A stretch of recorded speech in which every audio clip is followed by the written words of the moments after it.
అయితే రాముడు కూడా మాంసాహారి అని చెప్పి పెద్ద పెద్ద ప్రవచనకారులు కూడా మాట్లాడటం, దాని ద్వారా దుమారం రేగడం అనేది జరిగింది. దీన్ని ఎలా చూస్తారండి? రాముడు ఏం తిన్నాడు అడవిలో అవన్నీ రామాయణంలో చెప్పబడింది. మనం ఏదైనా మాట్లాడాలంటే అథెంటిక్గా మాట్లాడాలి. వాల్మీకి రామాయణం అథెంటికేషన్ అది మనం మాట్లాడాలి. రాముడు అక్కడ దొరికే వనవాసము అంటే కందమూలాలతో జీవించడం. కందమూలాలు అంటే ఏంటండి? భూమి లోపల దొరికేవి ఫలాలు. కందమూలములు భూమి లోపలవి ప్లస్ ఫలాలు లక్ష్మణుడు తెచ్చిచ్చేవాడు. రాముడు ఏదో ఒక దుంపని పిండి చేసి వాళ్ళ నాన్నగారికి పిండ ప్రదానం చేశాడు. బియ్యాలు, ఆ బియ్య పిండిలో అవన్నీ అక్కడ దొరకవు కాబట్టి ఇది రామాయణంలో మెన్షన్ చేశారు. పోనీ వాళ్ళు అనుకున్నట్టు ఇఫ్ ఇట్ ఇస్ ట్రూ, రాముడు మాంసాహారం తిన్నాడు, మేము తింటాం. మరి రాముడు బ్రిడ్జి కట్టే, నువ్వు కట్టు. రాముడు మాంసాహారం తిన్నాడు, నువ్వు నమ్మేవుగా. మరి రాముడు బ్రిడ్జి కట్టే నమ్మవా? అది నమ్మం. నీకు కావాల్సిన ఒకటే తీసుకుంటావేంటి ఆ కేఎఫ్సీలో ఆర్డర్ ఇచ్చేయడానికి. కాబట్టి ఇది కాదు. తినలేదు అని అంటారు. తినలేదు రాముడు అని రామాయణం మాట్లాడాలి. రామాయణం ఏం చెప్తాను, మీరు చెప్పండి. రామాయణం ఏం చెప్తాను? నేను విన్నదైతే రాముడు కందమూలాలతో జీవించాడు. తినలేదు. రైట్. అయితే ఇందాక అడిగినటువంటి ప్రశ్న, అసలు చరిత్ర కాదు ఇది, ఓన్లీ అభూత కల్పన రామాయణం, కానీ ఈ ఇతిహాసాలు ఏవైనా కూడా అనటాన్ని ఎలా చూడండి. చరిత్ర ఏంటి? నువ్వు చెప్పు. పేపర్ మీద ఉన్నది ఏదైతే డేట్ ఎప్పుడు జరిగింది అని మెన్షన్ చేయండి. డేట్ ఎప్పుడు జరిగిందో అని అడుగుతూ ఉంటారు. మన కార్బన్ డేటా ఓకేనా నీకు? డేట్ కార్బన్ డేటా ఓకేనా? అది ఇంకా హైలీ గ్రేట్ ఎవిడెన్స్ కదా, అది ఓకే కదా. రామాయణం విషయమే కాదు, చాలా విషయాలకి ఎవిడెన్సు మన శిల్పాలు, మన దేవాలయాలు. ఇండోనేషియాలో ఇండో ఏంటి? ఇండియాకి సంబంధించింది. జకర్తా వాళ్ళ క్యాపిటల్ నేమ్. జకర్తా అంటే ఏంటి? జయకర్త. జయ అనే పదం ఎక్కడిది? జయ అంటే మహాభారతం పేరు జయ, తెలుసా మీకు? జయ అంటే మహాభారతం పేరు. వ్యాసుడు రాసిన 18 పురాణాలు కూడా జయ అంటారు, మహాభారతాన్ని జయ అంటారు. జయకర్త ఇండోనేషియా. మళ్ళీ దాని పేరేంటిది, అక్కడ ఒక ద్వీపం ఉందండి, ఆ ద్వీపం పేరు నాకు రావడం లేదు, మళ్ళీ గుర్తొస్తుంది. మన మాననీయ మాజీ ప్రధానమంత్రి అటల్ బిహారీ వాజ్పేయి గారు ఇప్పటికీ యూట్యూబ్లో ఉన్నాయి. ఆయన చెప్పారు, ఏం చెప్పారు? ఎవరైనా మీరు అక్కడికి వెళ్తే వాళ్ళు రామలీలా ఉత్సవం చేస్తున్నారు, మీరు ముస్లిమ్స్ కదా, మీరెందుకు సెలబ్రేట్ చేస్తున్నారు? రామ్ ఉత్సవం ఏంటి? 42 రోజులు రామలీల ఏమిటి? మీ పాప పేరు సీత ఏంటి? మనే పూచా. ఆయన వీడియోస్ ఉన్నాయి. నేను ప్రశ్నిస్తే వాళ్ళు ఏం చెప్పారంటే, రాముడు మా సాంస్కృతిక వారసత్వం, మా పూర్వజుడు. రాముడు మా పూర్వజుడు. ఇస్లాం తర్వాత కాలంలో మేము అడాప్ట్ చేసుకున్నాం. రాముడు మావాడు, అందుకే మా ఇంట్లో సీత ఉంటుంది, మా ఇంట్లో గీత ఉంటుంది. కానీ మన దేశంలోనే ఈ సెక్యులర్ కుక్కల మెదల్లో రోత ఉంటుంది. మన ప్రధానమంత్రి గారు మోడీ గారు కూడా, నేను భగవద్గీత ఇస్తే చాలామంది మొరుగుతూ ఉంటారు, మొరగాలి, నిన్న మొన్న చూశా, మొరగాపోతే వాళ్ళకు కూడా కూడి దొరకదు కదా, రోటీ బి చాయేనా అని చెబుతూ, ఎంతకంటే మంచి గిఫ్ట్ ఏమన్నా ఉంటే చెప్పండి. ఇప్పుడు మీకు ఎగ్జాంపుల్ చెప్తాను. భగవద్గీతలో అంతా చెప్పాక 1863లో బాబు అర్జున నేను చెప్పాలని చెప్పాను, నేను ఇవ్వాల్సిన లెక్చర్ ఇచ్చేశాను, నీకు ఏం పిక్చర్ వస్తే ఆ పిక్చర్ బట్టి ఫాలో అవ్వని చెప్పాను. యథేచ్ఛసి తదాకురు. మీకు నెంబర్ చెప్పాను, శ్లోకం చెప్తాను. యథేచ్ఛసి తదాకురు విమర్శైతదశేషేణ అని మొదలుపెట్టి యథేచ్ఛసి తదాకురు. బాబు ఎలా చేయాలనుకుంటే అలా చేయి, ఆలోచించి నిర్ణయం తీసుకో, నా లెక్చర్ ఇచ్చాను అని చెప్పాడు. ఇలాంటిది మీరు ఖురాన్లో బైబిల్లో చూడరు. అది నీకు స్వతంత్రం లేదు. ఇప్పుడు నేను స్టేట్మెంట్ ఇస్తాను, అలాంటి స్టేట్మెంటు ఎవరైనా ఇవ్వగలిగితే నాతో డిబేట్కి రావచ్చు.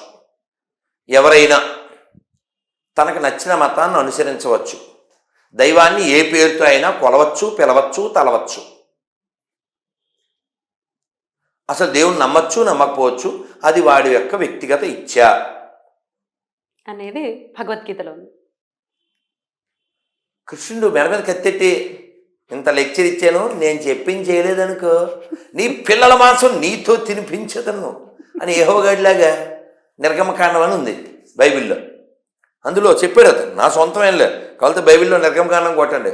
మీ పిల్లల మాంసం మీతో తినిపించదను, పురుష స్పర్శ ఎరిగిన ప్రతి స్త్రీని మీ కొరకై అట్టి పెట్టుకోండి.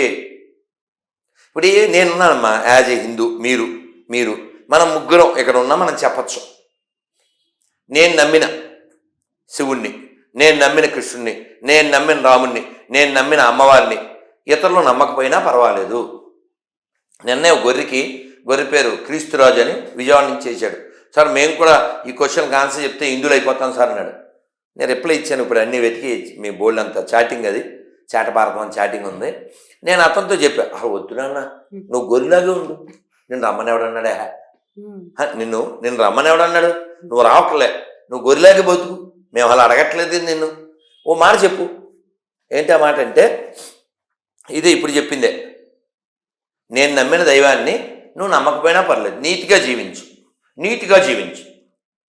ఈ మాట ముస్లిమ్స్ క్రైస్తవులు చెప్పేస్తే మొత్తం ప్రపంచ ప్రశాంతం అయిపోతుంది. అందరూ రాముని నమ్మక్కర్లేదు. నేను అతనితో చెప్పా, క్రీస్తుతో ఏమని చెప్పా అంటే, మా కాన్సెప్ట్ అది కాదు, నువ్వు హిందూ అయిపో, లేకపోతే నువ్వు అదైపో ఇదైపో, అది ఇస్లాం ప్రకారంగా ప్రపంచంలో అందరూ ముస్లిమ్సే ఉండాలి, అది ఖురాన్. కావాలంటే ఏ ముస్లిం ఉన్నా అడగండి. దారుల్ హరాబ్, దారుల్ ఇస్లాం. మీకు ఇందాక అసదుద్దీన్ ఓవైసీ గురించి చెప్తూ ఉన్నప్పుడు అతను చెప్తున్నాడు, అయ్యో అక్కడ మన మసీదు ఉండేది, అది లేదు అని చెప్పి. ఎంత నీతిమాలిన మాటలండేవి. ఈ దేశంలో మన పూర్వీకులు కొన్ని వందల వేల దేవాలయాలు కూలగొట్టి మసీదు కింద మార్చారు. మనం ఇప్పుడు బయ్యాలం కాబట్టి మనమే స్వతంత్రంగా ఆ గుళ్ళు వాళ్ళకి ఇచ్చేద్దాం, అది కదా బయ్యా లక్షణం కదా. తైమూర్ అనేవాడు దొంగ, 1,00,000 మందిని ఒక్కరోజు నరికినోడు, వాడి పేరు ఎవరు పెట్టుకున్నారు అనుకుంటున్నావు? లవ్ జిహాద్కు గురైన కరీనా కపూర్ కొడుకు. వాడి పేరేంటి? తైమూర్ కాదు, మొగుడు పేరు సైఫ్ అలీ ఖాన్, రావణాసురుడు, రావణుడు కదా. విషయం ఏంటంటే, మనకి చరిత్ర తెలియకపోవడం వలన దొంగల్ని అక్బర్ ది గ్రేట్ అంటాం, టిప్పు ది గ్రేట్ అంట. టిప్పు వాళ్ళ నాన్న పేరేంటి? టిప్పు వాళ్ళ నాన్న ఈ తిరుపతి పక్కనే శ్రీనివాస మంగాపురం, అక్కడ తిమ్మప్ప దేవాలయం కూల్చింది అతనే. ఇప్పటికీ ఆ శకలాలు అలాగే ఉన్నాయి. మన గవర్నమెంట్ ఆఫ్ ఏపీ అక్కడ పెద్ద ఇస్లామిక్ యూనివర్సిటీ కట్టించింది. మన దేవాలయాలు కూల్చేసి అక్కడ మసీదులు కట్టేసి మనకు బయ్యాలు ఎలా అవుతారు నాకు అర్థం కాదు. ఇప్పుడు అవన్నీ ఎందుకు? పోనీ ఎక్కడెక్కడో వద్దు, రాజమండ్రి వెళ్ళు అమ్మ. రాజమండ్రిలో వేణుగోపాల స్వామి గుడి నేను లోపలికి వెళ్ళా, బయట నుంచి కాదు, లోపలికి నేను వెళ్ళి ఓ 25 ఏళ్ల క్రితం అక్కడ రేహాలు తెచ్చుకున్నా. రేహాల్ అంటే బుక్ స్టాండ్, అది గుడి. అది మీరు ఎక్కడైనా మసీద్ మీద కట్టిన గుడి చూపించండి. మాకు ఉన్న గుళ్ళే మెయింటైన్ చేయాలని చేస్తున్నాం, మసీద్ మీద గుళ్ళు మాకెందుకు కదా. రాముడికి అయోధ్యకి సంబంధం ఉంది, with reference from Ramayan, proven by a blind saint call Rambhadra Swami. ఎలా ప్రూవ్ చేశారు సార్ ఆయన? రామాయణం ప్రకారం. ఒక్క సింపుల్ అంటే అంతా చెప్పలేను. ఆయన అడిగారు కోర్టులో, ఎలా, ఇదే మీ క్వశ్చనే. అడిగితే అయోధ్యలో సరయూ నదికి ఇంత దూరంలో రాముల వారి ఇల్లు ఉంది, దశరథుడి ప్యాలెస్, మీరు చెక్ చేసుకోండి, కొలుచుకోండి అని చెప్పారు. కొలిచారు. పోనీ ఇవన్నీ పక్కన పెడదాం. ఇప్పుడు ఈరోజు 2024 జనవరి 10వ తారీఖు కూడా, జనవరి 11వ తారీఖు కూడా ఎక్కడన్నా తవ్వండి, ఏ భూమి పూజకో. మొన్న తమిళనాడులో తవ్వుతుంటే ఇంత వెంకటేశ్వర దొరికాడు. ఈ దేశంలో ఇస్లాం సంబంధించిన గుర్తులు ఎక్కడా దొరకవు, క్రైస్తవానికి సంబంధించిన గుర్తులు ఎక్కడా దొరకవు. ఎందుకంటే ఇవి రెండు మన దేశాన్ని ఆక్రమించడానికో లేదా దోచుకోవడానికో వచ్చినటువంటివి తప్ప, this both religions not related to India. On this context ఒకసారి కేశవ పరాశరన్ గారికి కూడా అభినందనలు అమ్మో అమ్మో తెలియజేయండి. దండం పెట్టాలి. మనం సాష్టాంగం చెయ్యాలి. 92 ఏళ్ల వృద్ధుడు వాదించారు. ఆయన వాదించినప్పుడు యాజ్ ఏ లాయర్, సార్ కూర్చోండి సార్ పెద్దవారంటే, నా రాముడి విషయంలో నేను కూర్చుని ఎలా మాట్లాడతా, నుంచునే వాదించేవారా? మరి చెప్పేది ఏమిటి మీకు? బాబా పెద్దవాడు జడ్జి కూడా వయసులో చిన్నవాళ్ళు, సార్ మీరు పెద్దవారు కూర్చుని మాట్లాడుతుంటే, ఇది రాముడి విషయం, నా రాముడి విషయం, నేను కూర్చుని ఎలా మాట్లాడతాను? అలాంటి మహానుభావులు పుట్టిన నేల మీద పుట్టి నేను ఎందుకు ఎంత ఫైర్ అయిపోతున్నాను అంటే, ఇప్పుడు సారీ నా జేబులో లేవు, నేను కార్డ్స్ ఇస్తుంటాను ఎవరికైనా. కార్డు మీద విశ్వనాథ సత్యనారాయణ గారు ఉంటారు, లేదా టంగుటూరు ప్రకాశం పంతులు గారు ఉంటారు, లేదా ఆదిభట్ల నారాయణ దాస్ గారు ఉంటారు, లేదా పొట్టి శ్రీరాములు గారు ఉంటారు, ఓ త్యాగరాజ స్వామి వారు ఉంటారు, లేదా ఒక అన్నమయ్య ఉంటారు. వీళ్ళు కదా మనకు ఆదర్శం. ఓ డొక్కా సీతమ్మ గారు ఉంటారు, ఒక అబ్దుల్ కలాం గారు కూడా ఆదర్శమే. నేను ఇందాకే చెప్పాను కదా, we want Abdul Kalam not Abu Salim. Correct sir. ఇంకొక ప్రశ్న, జాతకాలను మీరు నమ్ముతారా? నమ్మచ్చా? జ్యోతిష్యం నిజం, జ్యోతిష్యం నిజం, జ్యోతిష్య శాస్త్రం నిజం, అది ఒప్పుకుంటాం. కానీ అది ఎవరు చెప్తున్నారు, వాళ్ళకి అథెంటికేషన్ ఉందా, అది మనం చూసుకోవాలి. చెప్పే అస్ట్రాలజర్కి అథెంటికేషన్ ఎలా చూసుకోవాలి? అంటే వాళ్ళ నీతి, వాళ్ళ నిజాయితీ, వాళ్ళ బ్యాక్గ్రౌండ్ బట్టి. మా నాన్నగారు మాకు రాయించారు, జాతకాలు జరిగినాయి. జ్యోతిష్యం మూఢనమ్మకం అని అభివర్ణించే వాళ్ళకి ఏం సమాధానం చెప్పాలి? వాళ్ళు మూఢులు అంతే, జ్యోతిష్యం మూఢనమ్మకం కాదు. ఇప్పుడు నేను పోనీ ఇప్పుడు జ్యోతిష్యం మీకు ఎలా చెప్పను, సెవెంత్ సెన్స్ సినిమా చూసారా? చూసాను. దాంట్లో మురుగన్ ఎప్పుడో 15 ఏళ్ల క్రితం చెప్పించాడు. మీరు ఎక్కడో పెద్ద పెద్ద మిషన్లు పెట్టి చెప్పే విషయాల్ని అరుగు మీద బట్టేసుకుని కూర్చుని చెప్పారా మా వాళ్ళు. అప్పుడు వస్తుంది గ్రహణం, చెప్పారా లేదా?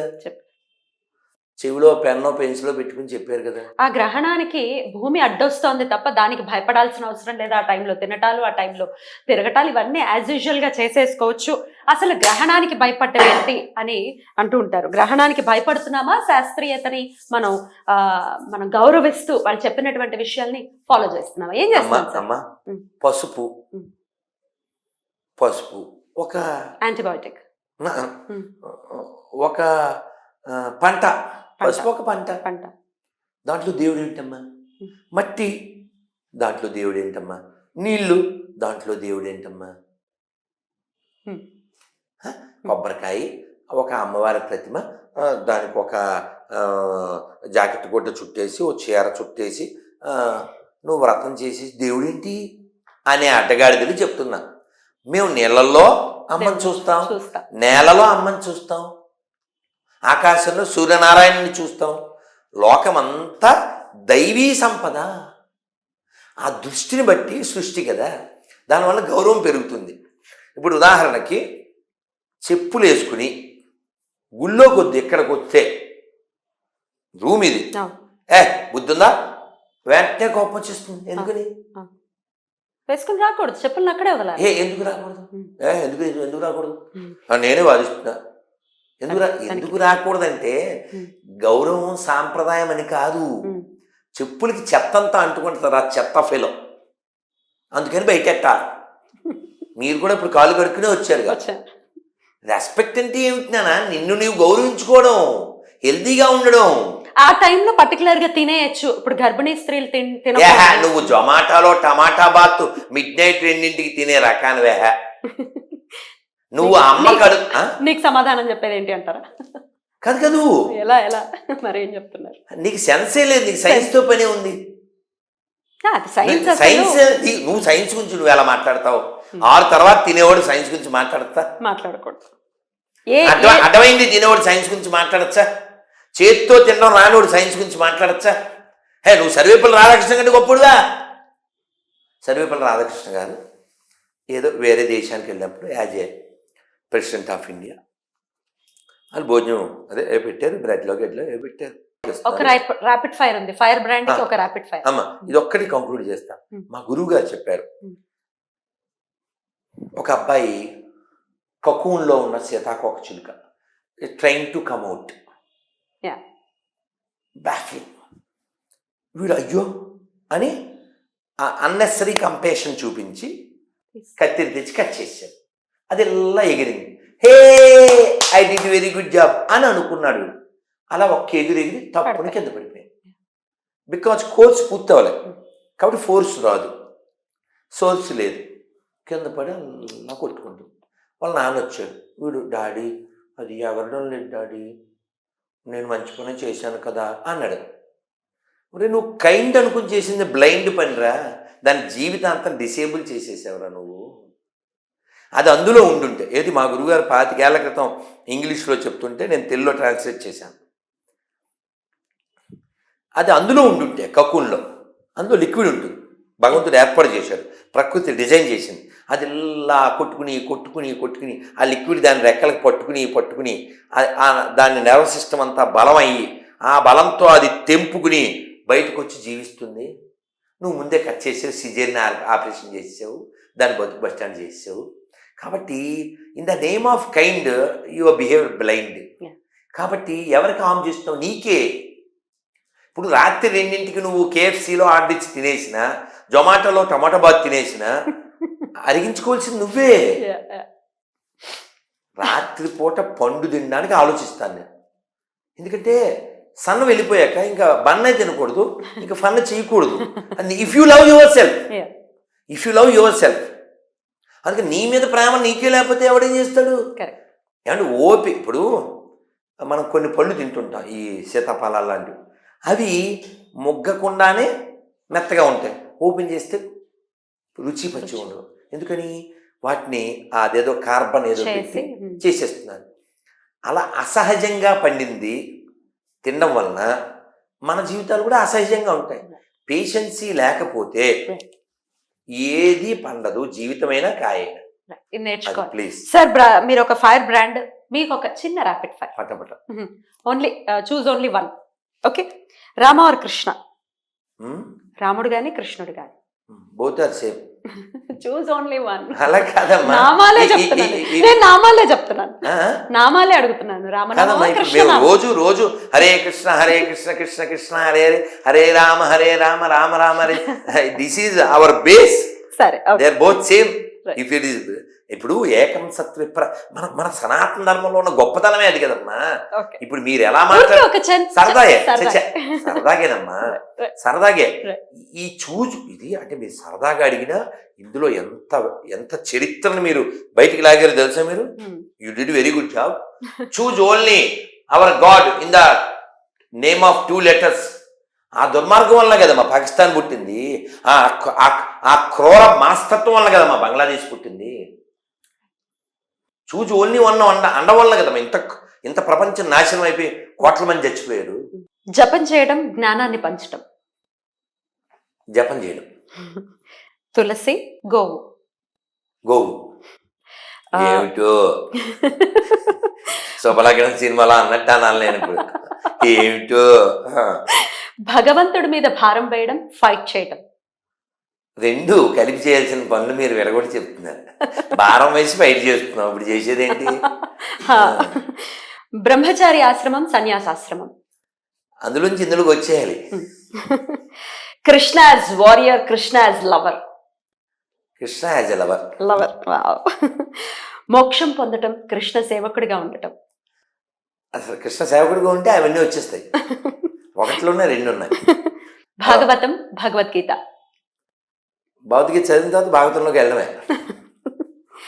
ఓకే, గురుసేవ, కృష్ణ సేవ. గురుసేవ. సీతమ్మ, రాధమ్మ. Both are same. నీ ఫస్ట్ క్వశ్చన్ ఇది ఒకటే. That's all sir, that's all. Thank you so much. చాలా సంతోషం, చాలా సంతోషం మీ వాల్యుబుల్ టైం ని ఇచ్చినందుకు. ఎందుకంటే నేను మీకు టైం ఇవ్వడానికి కారణం చెప్పి నేను వెళ్తాను. లాస్ట్ టైము ఆది పురుషు సోది పురుషు మీ దాంట్లోనే వచ్చింది, చాలా లక్షల మంది చూశారు. మనం నిజం చెప్పకపోతే మన సమాజానికి ద్రోహం చేసింది. అందుకని మీరు అడిగారు, మీకు భయం లేదా, ఈ ధైర్యం ఏంటి, బోల్డ్నెస్ ఎలా పెంచుకోవాలి. నన్ను మీరు అడిగిన ప్రశ్న ఈవిడ ఇలా అడిగిందని ఎంతమందికో చెప్పాను నేను. బోల్డ్ చోట్ల చెప్పాను, చాలా చోట్ల చెప్పాను. ఆన్సర్ ఏం చెప్పాను అప్పుడు చెప్పింది మళ్ళీ చెప్తున్నాను. ఆశలు లేనివాడు, ఆశయం ఉన్నవాడు నిజం చెప్తాడు. నాకు ఆశలు లేవు, ఆస్తులు లేవు, ఆశ్రమాలు కూడా లేవు. ఆశయం ఒక్కటే ఉంది. ఏమిటి ఆశయం? సర్వే జన సుఖినో భవంతు, లోకా సమస్త సుఖినో భవంతు. కాలే వర్షతు పర్జన్య పృథ్వీ సస్యశాలిని దేశోయం క్షోభరహితో బ్రాహ్మణా సంతు నిర్భయా. దుర్మార్గులు చూసారా, లాస్ట్లో బ్రాహ్మణులు అక్కలే బాగుండాలంటున్నారు అనే లపుట్స్కి మరి ఆన్సర్ నేను కాదు, మన పుష్పగిరి పీఠాధిపతి వారితో కాశీలో ఆ లోపల గుడి లోపల కారిడార్లో జరిగిన కార్తీక మాస కార్యక్రమంలో, స్వామి మీరు ఇలా చెప్తే ఓన్లీ బ్రాహ్మణే అని అంటున్నారని అంటారు అని ఆయనతో ఆన్సర్ చెప్పించా. అది లైవ్లో వచ్చింది, ఇప్పుడు నేను చెప్తున్నా. ఓకే, బ్రాహ్మణ who is a dare to speak truth. ఇక్కడ మనం భగవంతుని ఏం వేడుతున్నామంటే ఆ నిజం చెప్పేటువంటి వాళ్ళు తిరిగేటువంటి పరిస్థితిని కల్పించు. బ్రాహ్మణ సంతు నిర్భయ. మీ క్వశ్చన్ అంతా నిర్భయ గురించే కదా. మీకు భయం లేదు, మీకు భయం లేదు. ఎవరో వచ్చి కొట్టేసాడంటే వాడి దగ్గర టాపిక్ లేదని కదా. బుర్ర వాడకుండా చెయ్యి వాడుతుందంటే అర్థం ఏంటి? ఇప్పుడు మీకు బండ గుర్తు చెప్తానమ్మా, మరి చంపేస్తే కదమ్మా మన చేతిలో ఉన్నాయి చావుపుట్టుకులు కదమ్మా. ఇప్పుడు కోట్ల మంది హిందువుల్ని చంపిన లత్కోర్ మతాలనే కదా నేను ఇంత ఫైట్ చేసేది. అన్ని మతాలు సమానం అనేవాడు యాదావా 10 lakhs ఇస్తాను నిరూపిస్తే, సారీ కూడా చెప్తాను. గుళ్ళో నంది ఊళ్ళో పంది ఎప్పటికీ సమానం కాదు. అమ్మ బొమ్మ ఎప్పటికీ సమానం కాదు. 5 వేళ్ళు ఎప్పటికీ సమానం కావు. ఆవుని మేపేవాడు ఆవుని మేసేవాడు ఎప్పటికీ సమానం కాదు. మనము ఎవ్వరి మీద దాడి చేయలే, ఏ దేశాన్ని ఆక్రమించలే, ఏ చర్చిలు మసీదులు మనం పడగొట్టలే. మనకు అలా చెప్పలే, ఎందుకంటే అవి లేవు. అసలు మనమే ఉన్నప్పుడు అవి లేవు. ఈ దరిద్రాల మధ్యలో వచ్చినాయి, మన మీద దాడి చేసినాయి. మంచోడే, అబ్బే మా నాన్న అక్కడే మంచోడు, మీ నాన్న లత్కోరు. ఎందుకది ఆ మతం మాకొద్దు, ఆ మతమే వద్దు. అందుకే నేను స్టేట్మెంట్ ఇస్తున్నాను, ఎడారి మతాలు ప్రపంచానికి ప్రమాదం, సెక్యులరిజం భారతదేశానికి ప్రమాదం. ఎవరైనా డిబేట్కి రావచ్చు, నీతి కలిగిన వాళ్ళు. థ్యాంక్ యూ వెరీ మచ్, ధన్యవాదాలు. హరే కృష్ణ తల్లి. హరే కృష్ణ.